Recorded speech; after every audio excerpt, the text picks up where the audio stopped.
Hello students, in last lecture we have seen definition of left hand derivative and right hand derivative. So now let us solve the example related to it.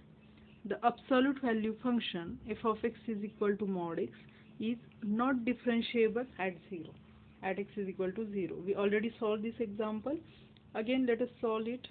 Here f of x is mod x. What is definition of right hand derivative?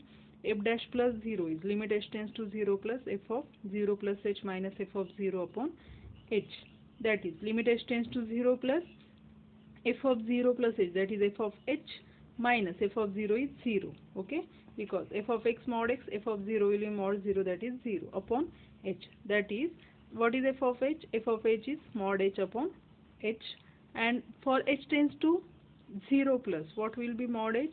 H tends to 0 plus means h is at positive side of 0, so h is positive, so mod of h will be h. So we get limit h tends to 0 plus h upon h, that is 1.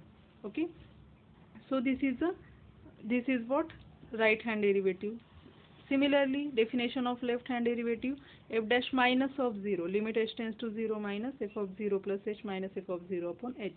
Again, that is f of h upon h, f of h is mod h upon h. Now h tends to 0 minus means what? H tends to 0 minus means if it is 0 here, h tends to 0 from h tends to 0 minus means h reaching to 0 from left hand side, so definitely h will be negative, and as h is negative, mod of h must be minus h by definition of absolute value. That is, what is definition of absolute value? So that is mod x is equal to x if x is positive, it is minus x if x is negative, and it is 0 if x is equal to 0. Okay, so in this case h is negative, so mod h is minus h upon h, we get minus 1. So right hand derivative is 1, left hand derivative is minus 1. Both exist but both are not equal. Here it is, thus f dash plus c is not equal to f dash minus c, hence f is not differentiable at x is equal to 0. Now there are some properties of derivative. So first property is theorem, if f is a function from AB to R is differentiable at C belongs to AB, C is a point of this domain, then f is continuous at C. Means if the function is differentiable at a point of a domain, that function is continuous at that point. So let us prove it. Let x belongs to I. Here I means open interval AB. Okay, let x belongs to this open interval AB. For x not equal to C, we have fx minus f of c is equal to fx minus f of c upon x minus c into x minus c.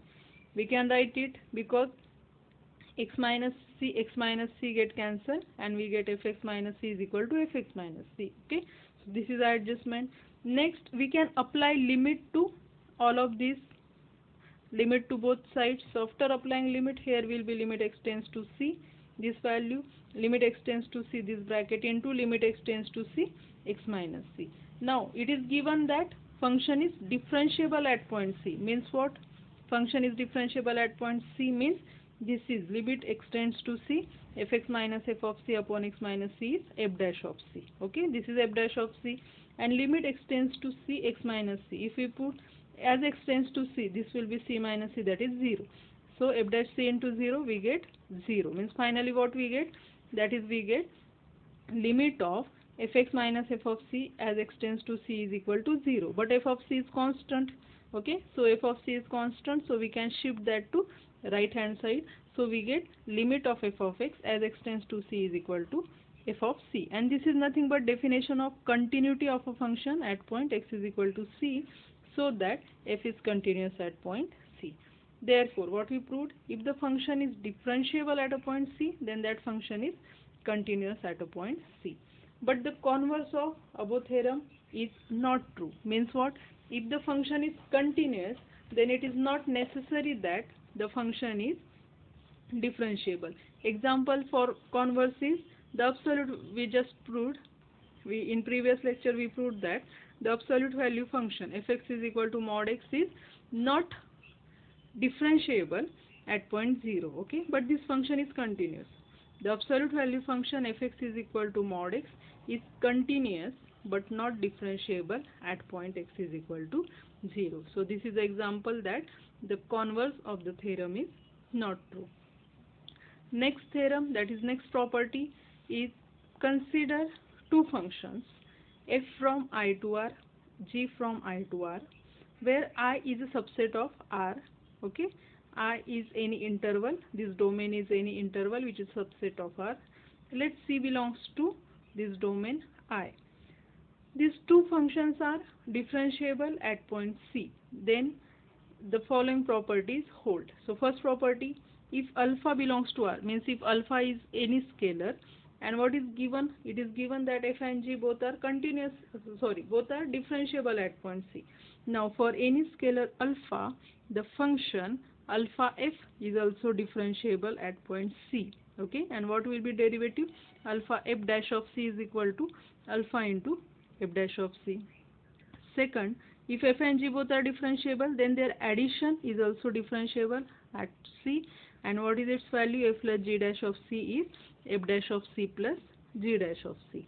Again, if f and g are differentiable at point C, then their product function, that is fg, this function is also differentiable at point C. And what is its derivative? F into g dash of C is equal to f, that is, it is nothing but u into v rule. That is derivative of first function, second as it is, plus first function as it is, derivative of second. Similarly, if f and g both are differentiable at point C, then the function of the division of two functions f upon g is also differentiable at point C, provided g of C is not equal to 0. And what is its value of derivative? F upon g dash of C is equal to g of C as it is f dash of C minus f of C as it is g dash of C upon g of C bracket square. Here we have taken that g of C should not be equal to 0, otherwise here we do not get value. Okay, so these are properties. If two functions f and g are differentiable at point C, then the function alpha f, f plus g, f into g, f upon g, all are also differentiable at point C. I am skipping the proof of this theorem. Corollary of this theorem is, if there are n number of functions, if f1, f2, fn are functions on an interval I to r, all are what? Differentiable at point C, then we have the following two properties. If all these functions are differentiable at point C, then the function of their addition, f1 plus f2 plus up to fn, is also differentiable at point C. And what will be its derivative? f1 plus f2 plus up to fn dash of C is f1 dash of C plus f2 dash of C plus up to fn dash of C. And the function of their product, that is f1, the function f1 into f2 into up to fn, this is one function. Okay, product of all these functions we are considering it as a single function. This function is also differentiable at point C, and its value of differentiation is f1 into f2 fn dash of C is nothing but which is equal to, take the derivative of first function remaining as it is, means f1 dash of C plus into f2c up to fnc plus f1 as it is, derivative of second, plus f1 f2 as it is, derivative of third remaining as it is, like this, plus f1c into f2c and plus and dot dot dot fn dash of C. Okay, so this is a corollary. Next is theorem that is called as a chain rule. What it explains? Let I and j, two intervals are given, both are intervals in R. G, there are two functions. G is a function from I to R and f is a function from j to R. Okay, now these domains I and j are such that f of j is contained in I. F of j means range set of this function is contained in domain of I. And let C belongs to j. C is any point of this domain j. Now if f is differentiable at point C, now C belongs to j. If f is differentiable at C and if g is differentiable at f of C. Now look here, C belongs to j, so f of C must be f of C including I. Why? Because f of j is a subset of I. So f of C is element of this domain I. and we are saying that if f is differentiable at c, and if g is differentiable at f of c, because f of c contained in I, then the composite function g dot f is differentiable at point c. Okay, composite function g dot f is also differentiable at point c. And what is its value? G dot f dash of c is nothing but g dot f dash of c is equal to g dash of f of c into f dash of c. Let us solve some examples. So the example is, use the definition to find the derivative of each of the following function. First is fx is x cube for x belongs to R. We know derivative of x cube is 3x square, but let us solve it using definition. So what is given? F colon is equal to x cube. It is nothing but, meaning of it is f of x is equal to x cube. Okay. So by definition of derivative, what is definition? F dash of c is limit f of x minus f of c upon x minus c as x tends to c. That is, limit x tends to c. What is f of x? Given that f of x is x cube, so x cube minus, so similarly f of c will be c cube upon x minus c. Now here, using the definition for x cube minus c cube, that is x minus c, and in another bracket x square plus c square upon x minus c. X minus c will get cancelled. What remains? X square plus c square. After applying limit as x tends to c, we get c square plus, replace x by c, so c square plus c square plus c square, that is 3c square. Means what we get? We get f dash of c is equal to 3c square. Therefore f dash of x will be 3x square. Okay, so that is written here.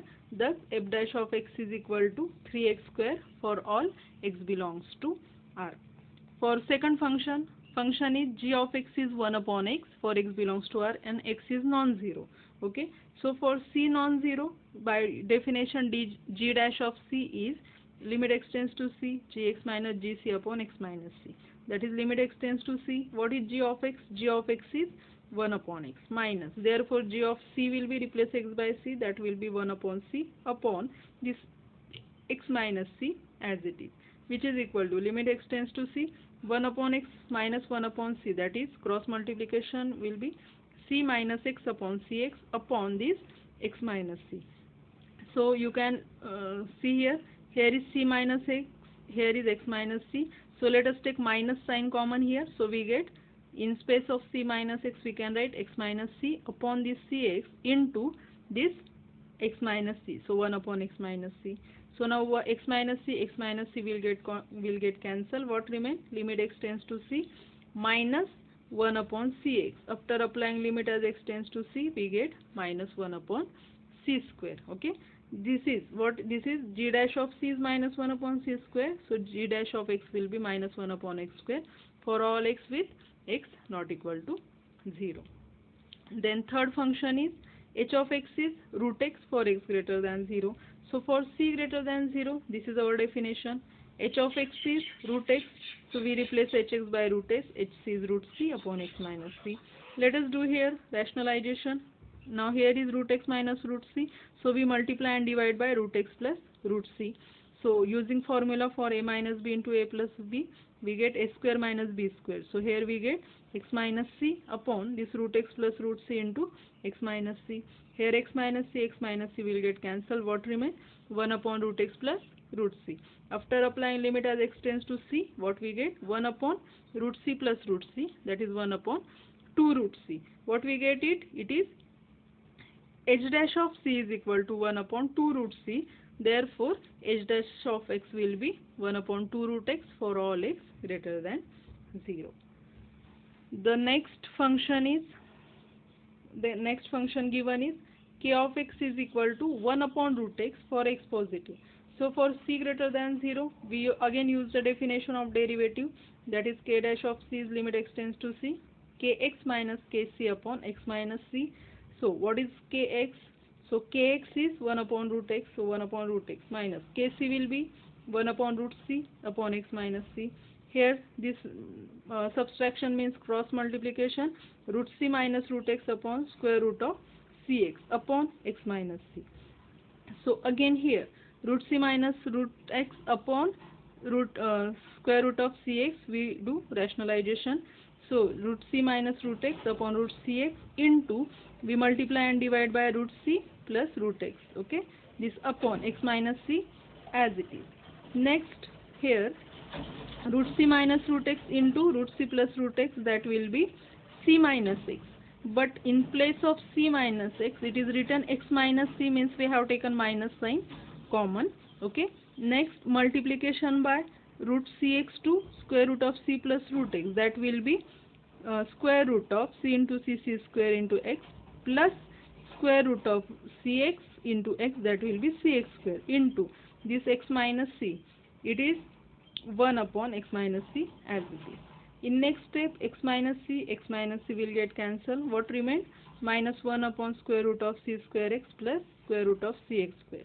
After applying limit, in x tends to c, replace x by c, what we get? This minus 1 upon, replace x by c, so square root of c cube plus square root of c cube. That is what we get, minus 1 upon 2 square root of c cube. Now, square root of c cube is same as c raised to 3 by 2, because square root is raised to 1 half. So we can write in place of square root of c cube as c raised to 3 by 2, and we can shift this c raised to 3 by 2 above, then it will be, its sign will be changed. Okay. So our answer is minus 1 half c raised to minus 3 by 2. This is our k dash of c. Therefore, what will be k dash of x? Replace c by x. So our k dash of x is minus 1 upon 2 x raised to minus 3 by 2 for all x greater than 0.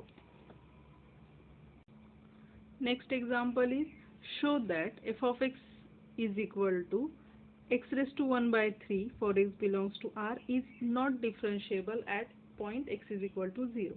What is given? F of x is x raised to 1 by 3. Now to check differentiability at point C, what is our definition? Limit x tends to c, f of x minus f of c upon x minus c. Now here our c is 0, so our definition will be limit x tends to 0, fx minus f of 0 upon x minus 0. That will be limit x tends to 0. What is f of x? F of x is x raised to 1 by 3 minus f of 0 will be 0 raised to 1 by 3, that is 0, upon x minus 0 is 0. Now we can write it, limit x tends to 0, this x raised to 1 by 3 as it is, and in place of x we can write x raised to 1 by 3 into x raised to 2 by 3, because by property of indices, in this product base is same, so we add 1 by 3 plus 2 by 3, that will be 3 by 3, that is 1. So finally we get x here, so we can write like this. Okay. Now here x raised to 1 by 3, x raised to 1 by 3 get cancelled. What remains? 1 upon x raised to 2 by 3. And as x tends to 0, this becomes 1 upon 0, that is infinity. Means we do not get a finite value here, means this limit does not exist. Okay. And this is nothing but definition of differentiability at a point 0. As this limit does not exist, therefore the function f is not differentiable at point x is equal to 0. Okay. Let's stop here. In next lecture we will solve some more examples. Thank you.